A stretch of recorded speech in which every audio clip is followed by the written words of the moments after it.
Gaston Rahier, the multi-time world champion, multi-time Paris to Dakar winner. And Gaston was a good friend of mine. We got to know each other and when he came over for the Grand Prix.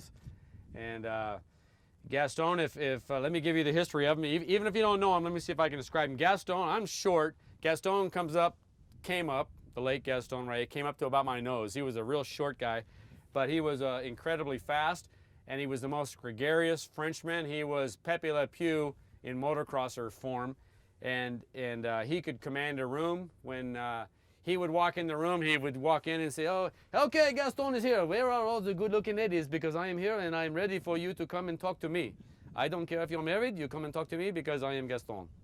And he could command a room, and people respected him. He maybe seemed bombastic, but he always backed it up, and he was the funnest guy to be around.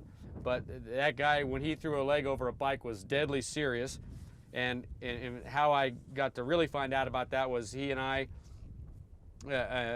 we rode BMWs in the Baja 1000. He had won a couple of times Paris to Dakar for BMW. This is the old opposed twin boxer motor bike, and they decided, BMW did, they wanted to tackle Baja after winning Paris to Dakar a couple of times. So they hired Gaston and a guy named Eddie Howe and an American desert racer named Ken Park to ride one bike, and then the great desert racer Tom Kelly, myself, and the engine builder Dave Chase, who a lot of you may remember as the engine builder for Team Honda. Anyway, we all rode the Baja 1000 together, and we got to know Gaston very, very well, and I loved being around him and listening to him talk and explain things. And one of the great stories I have is that after the Baja 1000, when his team had gotten second and our team had gotten fourth, Gaston and his friend, teammate Eddie Howe, came to my house and had dinner. My wife made dinner for us, and we were sitting around the dinner table afterward, and he asked for do you have some espresso, eh? And my wife and I looked at each other because we didn't know what espresso was. Nobody had heard of Starbucks at that time. So my wife made strong coffee after he explained what it was. And we're sitting around talking, and I told him, to my wife's chagrin, with two little kids sitting in high chairs as I'm asking this question, "Hey Gaston, I'd like to ride the Paris to Dakar rally. What do you think? What do I need to know about Paris to Dakar?" And so he stopped for a second and he sips, pinky out, sips his strong coffee like it's espresso, and he stands up, and he still only came to just above my head, and he said, "Well, let me tell you about Paris Dakar, eh? Okay, Paris Dakar. Okay, one time I'm racing the Paris Dakar rally, you know, and I'm racing. I'm going maybe 200 kilometers, maybe 130 miles an hour, and I'm going across the sand and dune, and I'm going very fast, and the BMW is a very fast motorcycle, and I'm going. But one's a problem with that going that fast is your head is shaking from the wind, and you're going, you must stop. But it's okay because you're a Gaston, and you are going to win." So anyway, so I'm going along in the sand and dune, and I'm racing and I'm winning because I am Gaston. And the motorcycle, she stopped. I say, "God damn it, why does the motorcycle stop?" "I don't know why the motorcycle stopped." "Why does the motorcycle stop?" I'm looking, I'm going, "Okay, there's no gas in the tank. My mechanic, they don't put any gas in the tank, and now the BMW had stopped. But I am winning. Well, okay, what do I do now?" The other driver, I see in the distance because I'm so far behind because I'm winning by so far. But I see them come, and it's Oriel. I think on the Yamaha. He come by, and I say, "Give me gas," and he go, and I say, "F you, Oriel, I'm going to beat you because I am Gaston." And then I'm waiting a little while longer. Then I think it's, then Olivier come by. I think he's the Honda. And I say, "Olivier, give me gas." And he go, and I say, "F you, Olivier, I'm going to beat you." Okay, so I'm waiting. What is going to happen? Oh, it's hot. The desert is hot, eh? The Sahara Desert. So I get underneath the motorcycle. It's a big motorcycle. I am small. I get in the shade. I'm waiting 1 hour, 2 hours.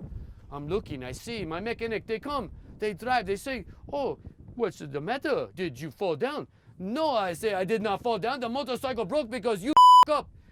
Damn it, you come so quick. Now put the gas in the tank so I go in." Okay, we go. That's the story of Gaston. So, the late Gaston passed away a few years ago from a form of cancer. The guy was an incredible racer. I remember at the Baja 1000 when we were pre-running, his wrist was giving him problems.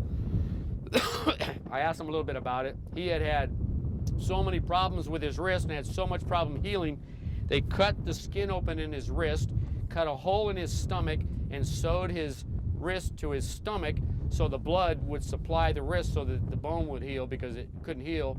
And then after it healed up, then they cut the skin off and sewed it back up, and there you go. The guy was the baddest small dude I've ever met in my life. And you know, we see Jeff Ward and we see Ricky Carmichael as compact little studs, and I promise you, Ricky Carmichael, Jeff Ward, and Gaston Rahier are three fire plugs that rode as if they're all 6'2". So Gaston, looking forward to taking some more of these stories and my experience with riders, with mechanics, with the culture, with the sport, the people, the techniques, the strategies. There's a lot that goes into motocross racing, and it's not just what you do when you're sitting on the seat or how you react after you're on the seat. And I'm looking forward to a series of articles that talk about important races or important passes or important situations or fun situations that happened in racing over the many years that I've been around it, and the many great people I've come to know. And I'd love to tell some of their great stories out there, and maybe some of you guys can have a little fun with it and get a little seeing how it was back in the day and compare it to a lot of the fun that's going on right now. So looking forward to it, and I hope you tune in. Thanks.